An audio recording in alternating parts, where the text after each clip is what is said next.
18h22 de retour dans Punchline sur CNews et sur Europe 1. Un petit coup d'œil à ce qui se passe à Marseille. Nicolas Sarkozy effectue sa deuxième séance de dédicace pour son livre Le journal d'un prisonnier aux éditions Fayard. Il a été accueilli avec enthousiasme comme à Paris hier. La librairie marseillaise dans laquelle il a signé ses dédicaces a tout de même été taguée pendant la nuit. Le directeur explique qu'il a fait l'objet de menaces et d'insultes téléphoniques. C'est toujours sympathique. Mais il y avait évidemment beaucoup de lecteurs qui sont venus encourager l'ancien chef de l'État. Écoutons leur réaction. Je trouve que c'est injuste qu'il ait fait de la prison. C'était insupportable et j'ai souffert avec Carla et Nicolas. Je suis persuadé de son innocence. J'ai connu beaucoup de présidents depuis De Gaulle et celui sous lequel j'ai été le plus heureux, c'est Nicolas Sarkozy. Monsieur Sarkozy, franchement, c'est vraiment quelqu'un et honte à la France, à ceux qui l'ont mis en tôle. C'est ce que je pense personnellement. Un président de la République en prison, c'est indécent. Ça donne une image de la France qui est horrible. On a vécu hier, Louis de Ragnel, la séance à Paris de signature pour Nicolas Sarkozy. Il va faire une tournée, il va aller dans plusieurs villes. C'est vraiment important pour lui de retrouver le contact avec les gens et avec le peuple français, tout simplement. Oui, puis moi, ce que je trouve assez intéressant, c'est que je compare volontairement avec François Hollande, c'est qu'il y a un vrai magnétisme avec ses fans, parce que ce sont vraiment des fans, des électeurs fidèles qui seraient prêts à tout pour lui. Et c'est une énorme différence que je vois avec François Hollande. Et pour beaucoup de gens à droite, pas de magnétisme, il est le dernier grand président français. La réalité, c'est que pour beaucoup de gens à droite qui sont orphelins depuis 2012, eh bien, ils savent pas très bien vers qui se tourner, ils hésitent. Et donc, c'est tout cet électorat qui se promène entre l'aile droite de la Macronie et le Rassemblement national et qui reste très attaché à Nicolas Sarkozy. Catherine Ney. Oui, c'est vrai que sur les réseaux sociaux, il a beaucoup parlé ces temps-ci. Je crois que tout le monde l'interviewe et au hasard, on tombe sur des cassettes, ou enfin des cassettes, des interviews. Des cassettes. Les cassettes. Ça fait longtemps, Catherine Ney. Et c'est vrai que là, on est frappé, puisqu'aujourd'hui, on voit quand même des choses à l'Assemblée ou des intervenants qui déçoivent. Et lui, il a quand même, dans l'expression, quelque chose qui fait la différence, d'abord par la force de conviction, et il vous prend comme ça, il vous parle de vous tout en parlant de lui-même. C'est ça qui est extraordinaire et qui vous intéresse surtout parce qu'il sait parler de la vie, de la souffrance, de la mort, de quelqu'un qui a vécu, il parle aux autres. Et ça, je crois qu'il est le seul à savoir faire ça aujourd'hui. Et je crois que c'est sa grande force. Gauthier Louette. Moi, je retiens deux choses de cette séquence. Déjà, qu'il a complètement gagné la bataille médiatique, la bataille de la communication. Dès le départ, dès qu'il se tient droit face aux caméras quand il vient de prendre 5 ans de prison et que vous vous projetez derrière les barreaux et que vous êtes droit face aux journalistes, que Carla Bruni retire la bonnette de Mediapart avec énormément de classe. Et l'écrase. Et bien sûr, elle la jette par terre. Elle la jette par terre.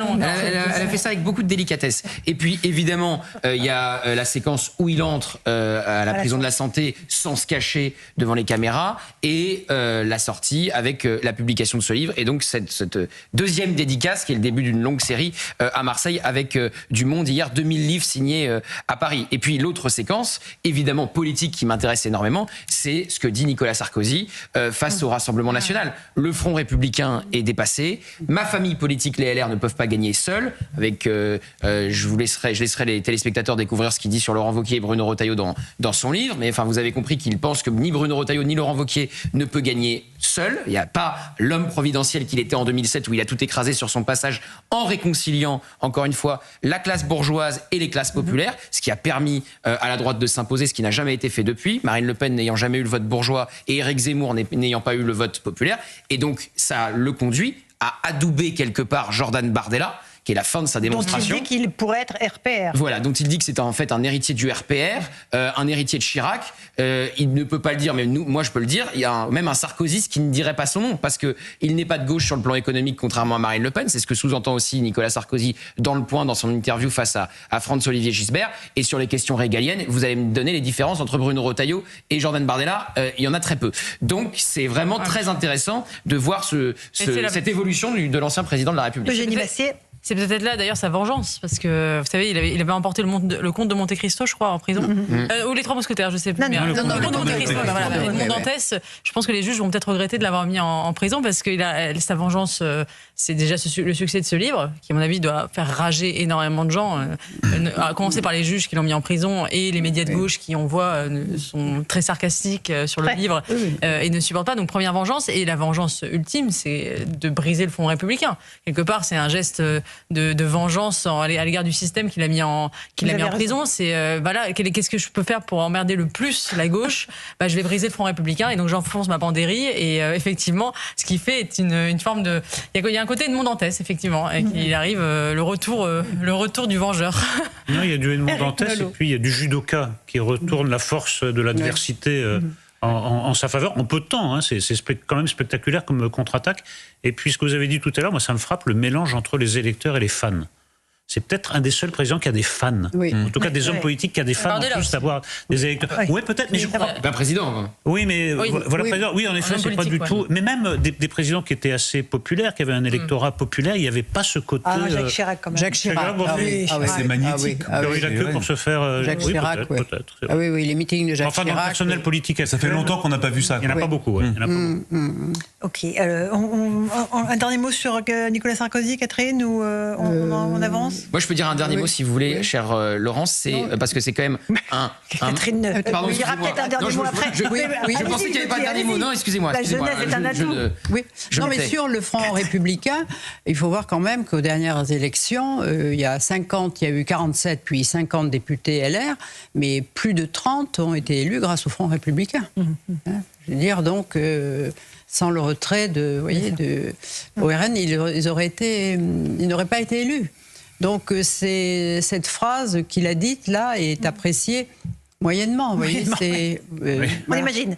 Non, mais il y a des LR qui sont surtout en train de rendre leur carte là dans les fédérations suite au vote par une petite vingtaine de républicains de ce budget de la sécurité sociale, plus tous ceux qui se sont abstenus, alors que ce budget prévoit la suspension de la réforme des retraites, alors que les LR portent une réforme des retraites à 67 ans depuis au moins 2 présidentielles. Oui, mais enfin, donc les ils vont LR peut-être le payer très cher, ça aussi. Oui, mais les LR, écoutez, qui justement portaient la retraite à 67 ans, eh bien quand même, beaucoup ont voté contre. Il y en a au moins 8, les amis de Laurent Wauquiez, qui n'ont pas voté contre. C'était tout un parti qui portait la réforme des retraites à 67 ans. Oui, mais ils n'ont pas Valérie été... Pécresse, François Fillon. D'accord, mais là, au moment de la loi Borne, eh bien, les LR, ils ont... Il y avait déjà une division, c'est vrai. Ils étaient déjà très divisés. Absolument, et c'est comme ça qu'il y a eu le 49-3. Et là, c'était très choquant, parce que justement, même parmi ceux qui avaient soutenu Valérie Pécresse et la retraite à 65 ans, eh bien, beaucoup ont voté contre, parce que c'était Madame Borne, dont des amis de Laurent Wauquiez. Donc c'était quand même qui était à la manœuvre. On n'a pas voté parce qu'il y a eu 49-3. Voilà. Mais c'est vrai que ça fait plusieurs épisodes. Et puis il y a eu l'absence de censure face à Sébastien Lecornu après son discours de politique générale. Je voulais juste rappeler un point, on le fait tous les jours, mais on est les seuls. C'est évidemment la décision du Conseil constitutionnel sur l'exécution provisoire, qui dit que l'exécution provisoire doit s'appliquer après un débat. Or, Nicolas Sarkozy n'ayant pas eu ce débat, l'exécution provisoire donc n'aurait pas dû s'appliquer. Donc il n'aurait pas dû passer une nuit en prison en l'état. Ça ne veut pas dire qu'on supprime une exécution provisoire, ça veut dire qu'il faut un débat. Il n'y a eu ni réquisition du parquet, ni débat pour Nicolas Sarkozy. Ça, c'est quand même un fait majeur aussi. Quand je vous dis qu'il a gagné la bataille de la communication, même sur le fond, le Conseil constitutionnel lui donne raison. Oui, interrogé par la Cour de cassation. Absolument. Voilà. Mais évidemment, qui n'a pas interrogé, la Cour de cassation n'était pas saisie justement sur une affaire qui n'avait rien à voir d'ailleurs avec Mayotte, qui n'avait rien à voir. Mais moi, je suis sûre que les juges, en rendant cet avis, on pensait... ils ne pouvaient pas ne pas y penser. Parce qu'il faut bien voir aussi que des victoires de Nicolas Sarkozy, c'est qu'aujourd'hui, d'ailleurs le Monde l'a redit, a bien voulu le noter dans un papier pour dire que d'abord le PNF avait raté sa communication et que 41% des Français jugent aujourd'hui que la justice est politisée. 41%. Vous voyez, c'est au-delà de l'électorat de Nicolas Sarkozy. Le PNF a complètement raté sa communication. Parquet national financier. Je vous rappelle que dans un premier temps, ils font appel. Puis après, ils se laissent le temps de la réflexion. On ne sait plus si on fait appel ou si on ne fait pas appel, avec le patron du PNF qui prend la parole. Et puis finalement, ils font appel. Et quand le patron du PNF prend la parole, il dit le contraire du jugement. Il oublie que 3 faits d'inculpation sur 4 sont tombés. Donc, mais pire que ça, c'est qu'il a pris la parole avant le début du procès et il a annoncé déjà le verdict en parlant d'association de malfaiteurs. Donc c'est quand même... là, il y a quand même une dérive. Il y a quelque chose qui ne va pas.